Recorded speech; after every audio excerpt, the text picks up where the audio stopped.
Bismillahirrahmanirrahim. Assalamu alaikum. So today I will discuss with you all cardiovascular system. Cardiovascular system, also known as circulatory system, is a system that consists of heart, blood and blood vessels. Before moving towards functions of heart, I would like to elaborate here briefly about structure of heart. Heart has four chambers: right atrium, right ventricle, left atrium, left ventricle. The right side of the heart is concerned with deoxygenated blood and the left side of the heart is concerned with oxygenated blood. Now we move towards functions of the heart. The first and foremost function of heart is circulation of blood. How heart circulate blood throughout the body. The deoxygenated blood through superior and inferior vena cava, which is from body, enters into the right atrium of heart. From there, right atrium, blood goes into right ventricle. From right ventricle, pulmonary artery, which is the only deoxygenated blood carrying artery, carries the blood to lungs. Lungs oxygenate this blood, and now this oxygenated blood through pulmonary vein enter into the left atrium. From left atrium, this blood is pumped into the left ventricle. From left ventricle, this blood is pumped into aorta, and from aorta into the whole body. Second function of heart is production of atrial natriuretic hormone known as AMP. This hormone lowers blood pressure and maintains homeostasis. Homeostasis is maintenance of nearly constant internal environment. Now we move towards physiology of cardiac muscle. Cardiac is the medical terminology for heart. Heart is composed of muscles, and these muscles are called cardiac muscles. These muscles are made up of cells, and these cells are connected with each other. They are not separated from each other. They fuse with each other, and wherever they fuse with each other, they form junctions. उन junctions को हम communicating junctions और gap junctions कहते हैं. Cardiac muscles striated होते हैं, just like skeletal muscles. They have light and darker bands because they have two kind of proteins present in them. They are made up of two proteins. एक actin है और एक myosin है. जो इनके myofibrils है, myofibril the smallest unit of muscle, वो actin और myosin से मिलकर बने हैं. और these actin and myosin give light and dark alterations to cardiac muscles. Cardiac muscle as syncytium. What does that mean? Cardiac muscle as syncytium means we have already discussed that cardiac muscles are made up of cells, and these cells are connecting with each other. It means if one cell is excited, like it receives any electrical activity या electrical stimulus इसको receive होता है और एक cell जो है वो activate होता है, तो ये अपने adjacent cell को भी activate करेगा. It means एक वक्त में या तो सारे सेल्स एक्टिवेट होंगे या फिर कोई सेल एक्टिवेट नहीं होगा अगर स्टिमुलस एब्सेंट है तो. This is why cardiac muscle को हम कहते हैं it is act as a syncytium. Syncytium means all or none response. या तो सारे मसल कॉन्ट्रैक्ट करेगा, जब सारे सेल्स एक्साइटेड होंगे पूरा का पूरा मसल कॉन्ट्रैक्ट करेगा. अगर कोई स्टिमुलस रिसीव नहीं हुआ, कोई सेल एक्साइटेड नहीं हुआ, तो मसल भी एक्साइटेड नहीं होगा. This is known as syncytium, which is also known as all or none response. There are two types of syncytium. Atrial syncytium, which shows that name shows कि ये atria में जो syncytium हो रही है, जब एट्रिया के सारे मसल्स एक साथ कॉन्ट्रैक्ट करेंगे तो उनको हम कहेंगे एट्रियल syncytium. वो तभी हो सकता है जब एक सेल को स्टिमुलस मिले, वो अपने एडजेसेंट सेल को ट्रांसफर करे और सारे सेल एक साथ कॉन्ट्रैक्ट करें. दूसरी है ventricle syncytium. Ventricle syncytium, as the name show, that syncytium that response occur in ventricle. Ventricle के मसल जब एक साथ कॉन्ट्रैक्ट करें या फिर सारे के सारे एक साथ रिलैक्स स्टेट में हो तो उसको हम कहेंगे ventricle syncytium, which is all or none response. What is the importance of syncytium? अब सिंसीटियम की क्या इम्पॉर्टेंस है?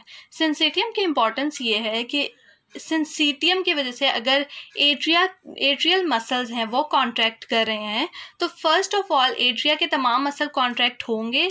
After that completion of atrial contraction then ventricle की कॉन्ट्रैक्शन स्टार्ट होगी. एक वक्त में एट्रिया और वेंट्रिकल दोनों एक साथ कॉन्ट्रैक्ट नहीं करेंगे, क्योंकि सिग्नल्स पहले एट्रिया को मिलेंगे, एट्रिया कॉन्ट्रैक्ट करेंगे, सिंसीशियम शो करेंगे, देन वेंट्रिकल के पास जाएंगे और वेंट्रिकल सिंसीटियम का फिनोमिना शो करेंगे. This is the importance of syncytium के पहले एट्रिया कॉन्ट्रैक्ट करेगा, देन वेंट्रिकल्स कॉन्ट्रैक्ट करेंगे. दोनों साइमल्टेनियसली कॉन्ट्रैक्ट नहीं करेंगे. Then there are 3 types of muscles in heart. These muscles are atrial muscles which are present in atria, ventricular muscles present in ventricles, and conductive muscle fibers which are also known as Purkinje fibers. ये muscle fibers अपने automatically भी action potential generate कर सकते हैं bye there on. ये muscle fibres की capability होती है कि ये दे आर ऑटोमेटेड, या तो वो अपना खुद से एक्शन पोटेंशियल जनरेट करेंगे और they receive that electrical signals from atria और वेंट्रिकल. और एट्रिया और वेंट्रिकल में ये इलेक्ट्रिकल सिग्नल्स कैसे जनरेट होंगे? Through pacemakers. Pacemakers are those which will generate that electrical signals to initiate action potential. अब जो कंडक्टिव मसल फाइबर्स हैं उनका ये फंक्शन होता है कि वो या तो ऑलरेडी जनरेटेड इलेक्ट्रिकल सिग्नल्स को फर्दर ट्रांसफ़र करते हैं, या फिर वो खुद से इलेक्ट्रिकल सिग्नल्स को जनरेट करके उसको आगे ट्रांसफ़र करेंगे ताकि एक्शन पोटेंशियल जनरेट हो सके और कार्डियक मसल्स कॉन्ट्रैक्ट कर सकें. अब जो कार्डियक मसल्स का एक्शन पोटेंशियल, कार्डियक मसल्स कैसे कॉन्ट्रैक्ट करते हैं, ऐसा कौन सा फिनोमेना है? This phenomena is known as action potential or electrical activity of heart. Generally skeletal muscles और कार्डियक मसल्स का एक्शन पोटेंशियल डिफरेंट है. जो कार्डियक मसल्स है, नॉर्मल स्टेट की अगर हम बात करें, जो नॉर्मल स्टेट होते हैं सेल का इनसाइड और सेल का आउटसाइड. जो सेल का इनसाइड होता है वो नॉर्मल स्टेज में, जो सेल का इनसाइड है वो नेगेटिव होता है. सेल का इनसाइड नॉर्मल स्टेट में नेगेटिव होता है, और जो सेल का आउटसाइड है वो पॉजिटिव होता है. सेल का इनसाइड नॉर्मल स्टेज में नेगेटिव होता है और आउटसाइड पॉजिटिव होता है. इसकी रीज़न क्या है? सेल के इनसाइड में sodium which is a positive ion, जो एक केटाइन है, वो सेल के अंदर कम होता है. सेल के अंदर वो चीज़ कम होती है और बाहर एक्स्ट्रा सेलुलर मैट्रिक्स में सेल के अंदर ये चीज़ ज़्यादा होती है. सोडियम एक्स्ट्रा सेलुलर मैट्रिक्स में ज़्यादा है, इनसाइड द सेल कम है. इस वजह से जो नॉर्मल स्टेट है which is a polarise state, जब जो मसल्स हैं वो रिलैक्स स्टेट में होते हैं, उस वक्त जो इनसाइड ऑफ द सेल्स होते हैं वो नेगेटिव होते हैं, जो आउटसाइड होते हैं वो पॉजिटिव होते हैं. अब अगर इलेक्ट्रिकल सिग्नल रिसीव हुआ और एक्शन पोटेंशियल ने जनरेट होना है, तो दिस फिनोमेना विल अल्टरनेट. अब ये चेंज हो जाएगा. अब ये चेंज कैसे होगा? कार्डियक मसल्स का जो सेल्स हैं उनका साइटोप्लाज्म है, उस साइटोप्लाज्म को हम कहते हैं sarcoplasm. This cytoplasm of cardiac muscle is known as sarcoplasm. इसको हम सार्कोप्लाज्म कहते हैं. अब यहाँ पर ये जो सेल है इसमें कुछ स्पेसिफिक चैनल्स होते हैं. 2 तरह के चैनल्स कार्डियक मसल्स में प्रेजेंट है. एक चैनल है सोडियम चैनल, दूसरा चैनल है कैल्शियम चैनल. जो सोडियम चैनल है वो फास्ट है, जो कैल्शियम चैनल है वो स्लो है. अब इलेक्ट्रिकल सिग्नल आ गया, सेल को मिला, कार्डियक सेल्स को मिल गया वो सिग्नल का, सारे कार्डियक सेल्स को इलेक्ट्रिकल सिग्नल रिसीव हुआ. उनके जो सोडियम चैनल्स हैं वो एक्टिवेट हो गए, they become open, they are fast. Sodium quickly extracellular से इंट्रासेलुलर चला जाएगा. लेकिन उसी वक्त सेम स्टेज पर यहाँ पर मौजूद कैल्शियम चैनल्स भी ओपन होंगे और कैल्शियम भी बाहर से अंदर की तरफ जाएगा, बिकॉज कैल्शियम भी एक्स्ट्रा सेलुलर मैट्रिक्स में ज़्यादा होता है, इंट्रासेलुलर कम होता है. कैल्शियम भी सार्कोप्लाज्म में जाएगा. लेकिन जो कैल्शियम के चैनल्स है दे आर स्लो. कैल्शियम इतनी जल्दी सेल के अंदर नहीं जाएगा. जब कैल्शियम इतनी जल्दी सेल के अंदर नहीं जाएगा तो जो डीपोलराइजेशन है, पहले जो सेल था, जो मसल था वो पोलराइज था, अब वो डीपोलराइज हो रहा है. अब आयंस की इम्बैलेंसिंग हो रही है. पॉजिटिविटी अंदर की तरफ जा रही है। जब पॉजिटिव आयंस अंदर की तरफ जा रहे होंगे तो सेल डीपोलराइज्ड हो रहा है, अपनी पोलराइजेबिलिटी को लॉस कर रहा है। अब ये जो कैल्शियम चैनल्स हैं ये स्लो हैं, कैल्शियम स्लोली सेल के अंदर जा रहा है इंट्रासेलुलर मैट्रिक्स में, जिसकी वजह से जो डीपोलराइजेशन है उसको अटेन करना इतना आसान नहीं होगा, वो प्रोलॉन्ग्ड हो जाएगी। Definitely calcium are slowly and steadily enter the intracellular matrix, जिसकी वजह से जो डीपोलराइजेशन का फिनोमिना है वो प्रोलॉन्ग्ड हो जाएगा। अच्छा, और हम ये कहेंगे कि जो एक्शन पोटेंशियल है कार्डियक मसल्स का वो लॉन्ग हो गया। इस लॉन्ग एक्शन पोटेंशियल की वजह से we will receive a plateau. This plateau shows that जब सोडियम चैनल फौरन सेल के अंदर एंटर हुए तो एकदम से ये प्लेट्यू राइज कर गया, पॉजिटिविटी की तरफ चला गया। ठीक है, बिकॉज सोडियम और पॉजिटिव, तो जो एक्शन पोटेंशियल है कार्डियक मसल का वो पॉजिटिव हो जाएगा। लेकिन जैसे ही कैल्शियम भी उसके साथ ही अंदर जा रहा है, कैल्शियम बहुत स्लोली एंड स्टेडली अंदर जा रहा है। दैट्स वाई ये जो हाईएस्ट पॉइंट हमें मिला है ये एकदम से डाउनफॉल की तरफ नहीं आ रहा, डीपोलराइजिंग से एकदम रीपोलराइजिंग नहीं हो रही। स्केलेटल मसल में ये क्विकली हो जाती है, कार्डियक मसल्स में ये क्विकली नहीं हो रही, एकदम से ये प्लेट्यू नीचे की तरफ नहीं आ रहा, बल्कि हमें एक प्लेट्यू मिल रहा है। ये ग्राफ एकदम से नीचे की तरफ नहीं आ रहा, rather we are receiving a plateau.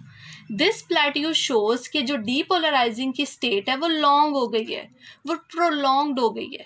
क्यों प्रोलॉन्ग्ड हो गई? क्योंकि कैल्शियम बहुत स्लोली सेल के अंदर जा रहा है, कैल्शियम एकदम से सेल के अंदर नहीं गया, जिसकी वजह से ये वाला जो फेज है ये प्रोलॉन्ग्ड हो गया और रीपोलराइजेशन हमें थोड़े टाइम के बाद रिसीव होगी। एक तो इस प्लेट्यू की रीज़न स्लो कैल्शियम चैनल्स है, दूसरा इस प्लेट्यू की reason decrease permeability of potassium ions है। पोटेशियम आयंस भी मौजूद होते हैं जिस तरह से सोडियम और कैल्शियम प्रेजेंट है। पोटेशियम आयंस इनसाइड ज़्यादा होते हैं। अब पोटेशियम जैसी एक्शन पोटेंशियल रिसीव होता है ये पोटेशियम बाहर चले जाते हैं, इसके बदले में सोडियम अंदर आता है। अब ये पोटेशियम बाहर कैसे जाए? कार्डियक मसल में इसकी परमेबिलिटी डिक्रीज हो जाती है। जैसी एक्शन पोटेंशियल बढ़ता है, एक्शन पोटेंशियल जनरेट होता है, कार्डियक मसल्स में जो सेल्स हैं वो एकदम से इस पोटेशियम आयंस को बाहर जाने नहीं देते, इसकी परमेबिलिटी टूवर्ड्स द सेल कम कर देते हैं। अब सेल इस पोटेशियम को बाहर नहीं निकाल पा रहा, हालांकि इसने बाहर जाना है ताकि सोडियम अंदर आए इसके इंटरचेंज में। अब पोटेशियम बाहर नहीं जा रहा, ये भी स्लोली एंड स्टेडली बाहर जाएगा, जिसकी वजह से ये प्लेट्यू, ये डीपोलराइजिंग स्टेट प्रोलॉन्ग्ड हो जाएगी, लंबी हो जाएगी, एकदम से अटेन नहीं होगी हमें, और इसके रिजल्ट में हमें ये प्लेट्यू मिलेगा।